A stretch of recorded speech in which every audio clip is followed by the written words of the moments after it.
Puji nama Tuhan, selamat pagi Bapak-Bapak, Ibu-Ibu, Saudara-saudara sekalian. Puji nama Tuhan, kembali lagi dalam Renungan 79, kita akan melihat bagaimana firman Tuhan mengatakan apa yang akan terjadi kepada bangsa Israel, apa yang terjadi kepada orang-orang yang tidak percaya Tuhan. Dan kita adalah bangsa Israel secara rohani, kita adalah orang-orang yang telah dipilih Tuhan, kita adalah orang-orang yang telah dikaruniakan untuk menerima keselamatan yang datangnya daripada Tuhan Yesus Kristus. Nah, kita akan melihat dalam ayat yang pertama dalam kitab Yeremia pasal 46 ayat 25-26. Tuhan semesta alam, Allah Israel berfirman, "Sesungguhnya aku mendatangkan hukuman atas dewa Amon dari Tebe, atas Firaun beserta Mesir, dewa-dewanya dan raja-rajanya, yakni atas Firaun beserta orang-orang yang percaya kepadanya. Aku akan menyerahkan mereka ke dalam tangan-tangan orang-orang yang berusaha mencabut nyawa mereka, yakni ke dalam tangan Nebukadnezar Raja Babel dan para pegawainya. Tetapi sesudahnya negeri itu akan didiami seperti dalam zaman purbakala. Demikianlah firman Tuhan." Nah, firman Tuhan yang telah diberikan kepada Nabi Yeremia itu berkata apa yang akan terjadi kepada bangsa Israel dan kepada bangsa Mesir. Apa yang akan terjadi kepada bangsanya sendiri, apa yang akan Tuhan lakukan kepada bangsanya sendiri, dan apa yang akan Tuhan lakukan kepada orang-orang Mesir, orang-orang yang di luar Tuhan, orang-orang yang menolak berita keselamatan, orang-orang yang menolak Tuhan yang benar, Tuhan Yesus Kristus. Apa yang akan terjadi? Dan di sini dikatakan, ketika bangsa Mesir mereka menjauhkan kekudusan dalam kehidupan mereka dan mereka mengikuti hawa nafsu mereka, mereka berbuat segala macam kejahatan dan kekejian yang di mata Tuhan. Mereka melakukan segala pesta pora yang menurut mereka hanya kesenangan-kesenangan menurut mereka sendiri. Tetapi Tuhan berkata, ketika mereka melakukan segala sesuatunya itu menurut kebenaran mereka sendiri, Tuhan berkata Tuhan akan menyerahkan mereka ke dalam penghukuman, yaitu mereka akan diserahkan kepada bangsa Babel, musuh mereka, lawan mereka. Nah, sebagai manusia, kita juga memiliki musuh yang terutama, musuh yang utama, musuh yang sesungguhnya. Nah, musuh yang sesungguhnya yang manusia miliki, yang semua orang miliki adalah, dalam kitab Efesus 6 ayat 12 dikatakan, perjuangan kita bukanlah melawan darah dan daging, melainkan melawan roh-roh jahat di udara. Jadi perjuangan manusia itu adalah melawan musuh, yaitu adalah kuasa kegelapan, kuasa dosa, kuasa iblis. Nah, itu adalah musuh dari semua orang, itu adalah musuh dari manusia. Karena tugas iblis adalah, keinginan iblis adalah dia ingin menarik sebanyak-banyaknya orang ketika bumi ini masih ada. Dia ingin menarik semua orang untuk masuk ke dalam kematian yang kekal, untuk kebinasaan yang kekal. Dan bagi orang-orang yang menolak kebenaran firman Tuhan, bagi orang-orang yang dengan akal sehatnya mereka secara terang-terangan menolak Injil keselamatan, mereka menolak bahwa Tuhan Yesus adalah satu-satunya juru selamat, maka Tuhan berkata Tuhan akan menyerahkan mereka kepada musuh mereka, yaitu kepada kuasa kegelapan, dan hidup mereka akan dikuasai dengan kuasa kegelapan. Hidup mereka akan dipengaruhi dengan dosa, dan hidup mereka akan dipenuhi dengan dosa. Mereka akan berjalan dengan hawa nafsu mereka. Oleh sebab itu kita sering melihat orang-orang akan semakin jahat, dan Alkitab pun berkata demikian. Orang-orang akan semakin jahat. Orang-orang tidak lagi mengerti bahwa mereka sedang berbuat dosa. Orang-orang tidak mengerti lagi bahwa mereka sedang melakukan dosa, karena Tuhan telah menyerahkan mereka kepada pikiran-pikiran yang terkutuk. Tuhan telah menyerahkan mereka kepada kuasa kegelapan, karena mereka yang memilih jalan kehidupan mereka sendiri, karena mereka yang memilih untuk menolak Tuhan Yesus sebagai juru selamat mereka. Dalam kitab Roma ayat yang pasal 1 ayat 25-26, sebab mereka menggantikan kebenaran Allah dengan dusta dan memuja dan menyembah makhluk dengan melupakan penciptanya yang harus dipuji selama-lamanya. Amin. Karena itu Allah menyerahkan mereka kepada hawa nafsu yang memalukan.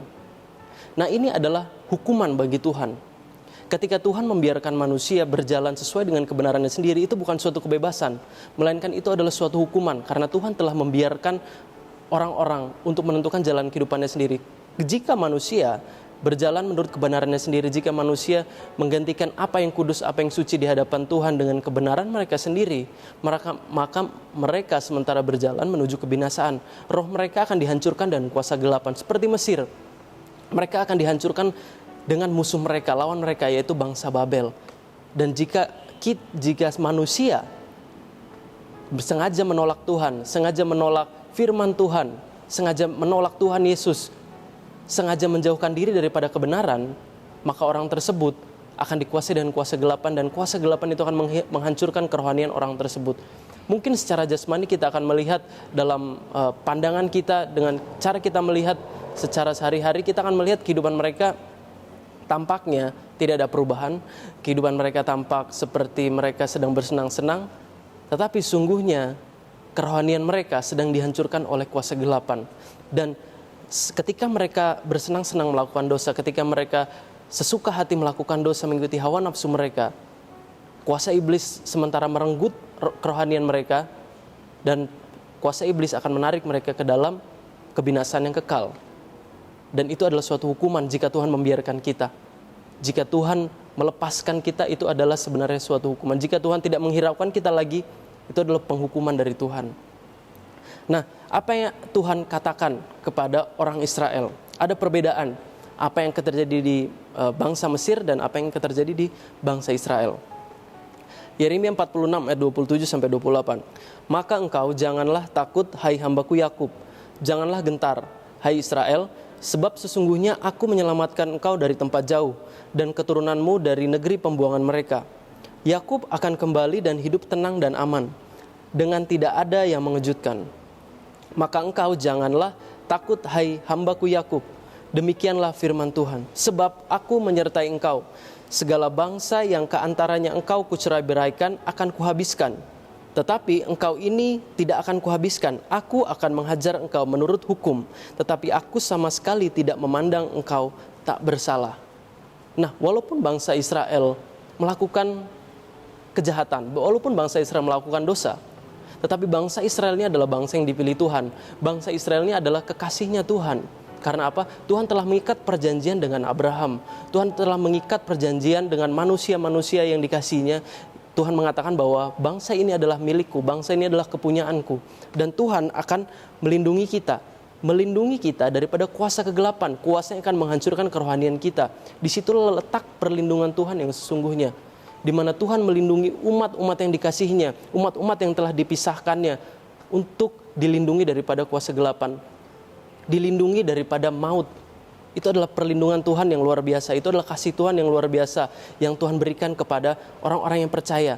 Dan di sini Alkitab pernah mengatakan Tuhan telah menetapkan ada orang yang diselamatkan dan ada orang yang tidak diselamatkan.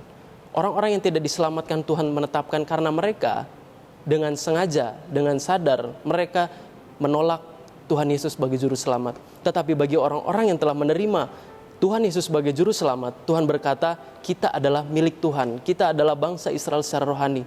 Dan ketika kita adalah bangsa Israel secara rohani, maka kita pun berhak menerima tuntunan Tuhan. Kita akan mendapat perlindungan dari Tuhan, dijauhkan Tuhan daripada dosa. Dan di sini dikatakan, Tuhan akan menghajar engkau menurut hukum. Tuhan yang akan mengajari kehidupan kita, bagaimana cara untuk berbuat baik. Karena tidak ada manusia di dunia ini yang tahu caranya untuk berbuat baik. Kebaikan atau kebenaran bukan milik manusia yang menentukan, tetapi itu adalah keputusan Tuhan. Tuhan yang menentukan, Tuhan yang memutuskan apa yang baik dan apa yang tidak. Jika manusia tidak memiliki tuntunan, jika manusia tidak memiliki pegangan, maka manusia cenderung untuk berbuat kesalahan demi kesalahan. Karena manusia akan mengikuti keinginan dagingnya, hawa nafsunya. Dan itulah yang dilakukan oleh orang-orang di luar Tuhan, karena mereka tidak memiliki Tuhan, karena mereka mengikuti hawa nafsu, mereka mengikuti apa yang menurut mereka benar. Dan biasanya apa yang menurut manusia benar, itu tidak benar di hadapan Allah. Oleh sebab itu tuntunan Allah, pimpinan Allah ketika Tuhan menghajar manusia itu dengan bertujuan baik. Ketika Tuhan mengajar orang-orang Mesir, ketika Tuhan mengajar orang-orang fasik, orang-orang yang tidak percaya Tuhan, Tuhan menghajar mereka untuk membinasakan mereka. Tetapi ketika Tuhan menghajar umat-umat yang telah dipilih, umat-umat yang dikasihi, tujuan Tuhan adalah untuk menyelamatkan. Tujuan Tuhan menghajar kehidupan kita, untuk mengajari kehidupan kita adalah untuk menyelamatkan kita. Tuhan akan mencabut segala akar kejahatan yang ada dalam kehidupan kita. Tuhan akan mencabut segala akar dosa yang ada dalam kehidupan kita. Akar-akar dosa, banyak sekali kejahatan-kejahatan yang bisa kita sebutkan. Banyak sekali kehendak-kehendak hawa nafsu kita yang banyak sekali yang tidak berkenan di hadapan Tuhan. Dan Tuhan akan mencabut akar-akar tersebut. Mungkin prosesnya akan panjang. Mungkin prosesnya akan terasa menyakitkan. Mungkin Tuhan akan mendatangkan tantangan demi tantangan, pencobaan demi pencobaan. Mungkin Tuhan akan membiarkan kita keluar dari zona nyaman kita untuk menyadarkan kita bahwa kita tidak berharga dan kita tidak sempurna. Bahwa kita butuh yang namanya juru selamat. Bahwa kita butuh yang namanya tuntunan untuk hidup dalam kekudusan dan kesucian. Semua ajaran Tuhan, semua masalah yang Tuhan berikan kepada kita, itu adalah dengan tujuan untuk memberikan kita hati yang baru. Hati yang kudus, hati yang penuh dengan kasih, hati yang memuliakan Tuhan dengan roh dan kebenaran. Itulah tujuan Tuhan. Kenapa Tuhan harus memberikan tantangan-tantangan, kesedihan-kesedihan dan duka cita. Tetapi ketika Tuhan memberikan kesedihan atau duka cita, Tuhan akan menggantikannya dengan sukacita. Tuhan akan mengobati rasa sakit yang kita alami ketika kita mengalami proses-proses. Tuhan yang akan memberikan kita hadiahnya. Dan hadiah itu adalah keselamatan yang kekal. Hadiah itu adalah sukacita yang kekal. Dan itu adalah hadiah Tuhan yang luar biasa. Itu adalah bentuk dari pimpinan Tuhan. Itu adalah bentuk pemisahan. Itu adalah karunia bagaimana Tuhan menuntun orang-orang yang telah dipilih. Orang-orang yang telah dipisahkan. Orang-orang inilah yang akan diberikan hati baru. Orang-orang inilah yang akan menerima kerajaan surga. Dan orang-orang inilah orang-orang yang telah menerima Tuhan Yesus sebagai juru selamat mereka. Saya akan menutup renungan pada hari ini dalam kitab Mazmur pasal 16 ayat yang ke-7. Aku memuji Tuhan yang telah memberi nasihat kepadaku, yang pada waktu malam hati nuraniku mengajari aku. Aku senantiasa memandang kepada Tuhan, karena Ia berdiri di sebelah kananku, aku tidak goyah. Sebab itu hatiku bersuka cita dan jiwaku bersorak-sorak, bahkan tubuhku akan diam dengan tentram.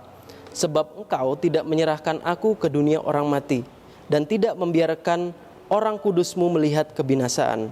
Engkau memberitahukan kepadaku jalan kehidupan. Di hadapanmu ada sukacita berlimpah-limpah. Di tangan kananmu ada nikmat senantiasa. Hanya di dalam Tuhan kita mendapatkan ketenangan. Hanya di dalam Tuhan, hanya ketika kita menyerahkan segala kekhawatiran kita, segala kelemahan kita, segala kesalahan kita, ketika kita mengakui segala dosa-dosa kita kepada Tuhan, disitulah Tuhan bisa mengubahkan kita. Disitulah Tuhan akan mengajarkan kita dan memberikan kita hati yang baru. Itu adalah tujuan Tuhan untuk memisahkan orang-orang yang percaya, orang-orang yang dikasih. Karena orang-orang yang telah dipisahkan Tuhan, itulah yang berhak menerima keselamatan dari Tuhan. Dan itu adalah karunia. Dan kita pun harus bersyukur karena kita telah dipilih Tuhan untuk menerima berita Injil keselamatan. Kita telah menerima Tuhan Yesus Kristus. Puji nama Tuhan, kita akan menutup renungan ini dengan doa. Terima kasih Tuhan, terpujilah nama-Mu. Kami yakin Kau adalah Tuhan yang Maha Kuasa. Kami yakin Kau telah mengasihi kami dan Kau telah menuntun kehidupan kami. Berikan kami kekuatan untuk ikut tetap kepadamu. Berikan kami kekuatan untuk menanggung segala beban yang Kau berikan.